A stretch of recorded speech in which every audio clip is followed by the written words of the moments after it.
Numbers chapter 11.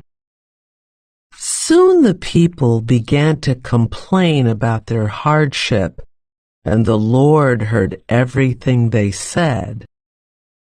Then the Lord's anger blazed against them, and he sent a fire to rage among them, and he destroyed some of the people in the outskirts of the camp. Then the people screamed to Moses for help, and when he prayed to the Lord, the fire stopped. After that, the area was known as Taberah, which means the place of burning, because fire from the Lord had burned among them there.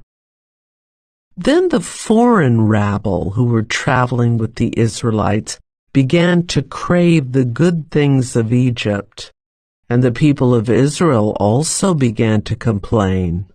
"Oh, for some meat," they exclaimed. "We remember the fish we used to eat for free in Egypt, and we had all the cucumbers, melons, leeks, onions, and garlic we wanted. But now our appetites are gone. All we ever see is this manna." The manna looked like small coriander seeds, and it was pale yellow like gum resin. The people would go out and gather it from the ground. They made flour by grinding it with hand mills or pounding it in mortars. Then they boiled it in a pot and made it into flat cakes. These cakes tasted like pastries baked with olive oil. The manna came down on the camp with the dew during the night. Moses heard all the families standing in the doorways of their tents whining, and the Lord became extremely angry. Moses was also very aggravated. And Moses said to the Lord, "Why are you treating me, your servant, so harshly? Have mercy on me. What did I do to deserve the burden of all these people? Did I give birth to them? Did I bring them into the world? Why did you tell me to carry them in my arms like a mother carries a nursing baby? How can I carry them to the land you swore to give their ancestors? Where am I supposed to get meat for all these people?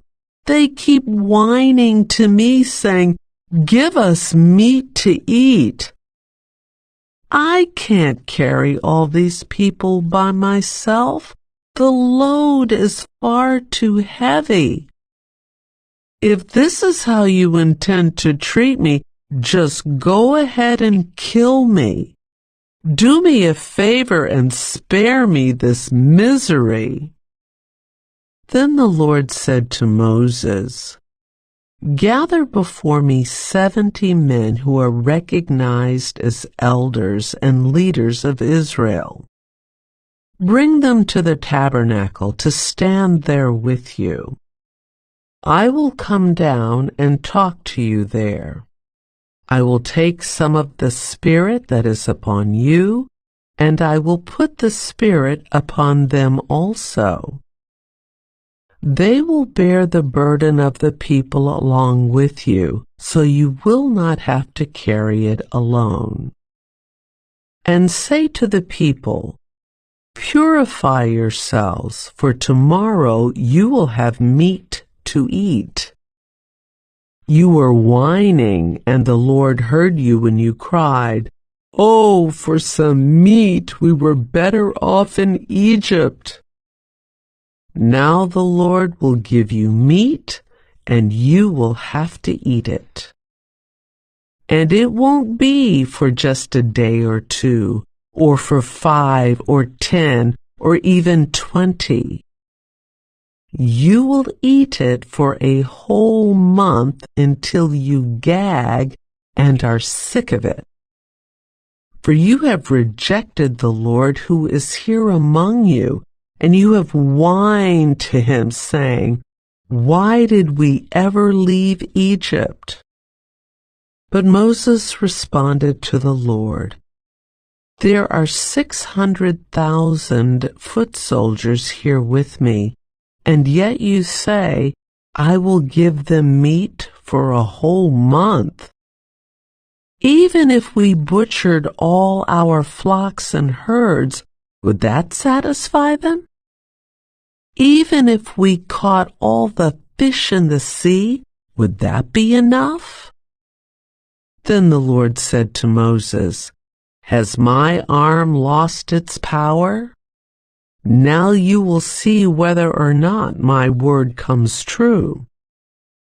So Moses went out and reported the Lord's words to the people. He gathered the 70 elders and stationed them around the tabernacle. And the Lord came down in the cloud and spoke to Moses. Then he gave the 70 elders the same spirit that was upon Moses. And when the Spirit rested upon them, they prophesied. But this never happened again. 2 men, Eldad and Medad, had stayed behind in the camp. They were listed among the elders, but they had not gone out to the tabernacle. Yet the Spirit rested upon them as well, so they prophesied there in the camp. A young man ran and reported to Moses, Eldad and Medad are prophesying in the camp. Joshua, son of Nun, who had been Moses' assistant since his youth, protested, Moses, my master, make them stop. But Moses replied, Are you jealous for my sake? I wish that all the Lord's people were prophets, and that the Lord would put his Spirit upon them all. Then Moses returned to the camp with the elders of Israel. Now the Lord sent a wind that brought quail from the sea and let them fall all around the camp. For miles in every direction there were quail flying about 3 feet above the ground. So the people went out and caught quail all that day and throughout the night, and all the next day too. No one gathered less than 50 bushels. They spread the quail all around the camp to dry.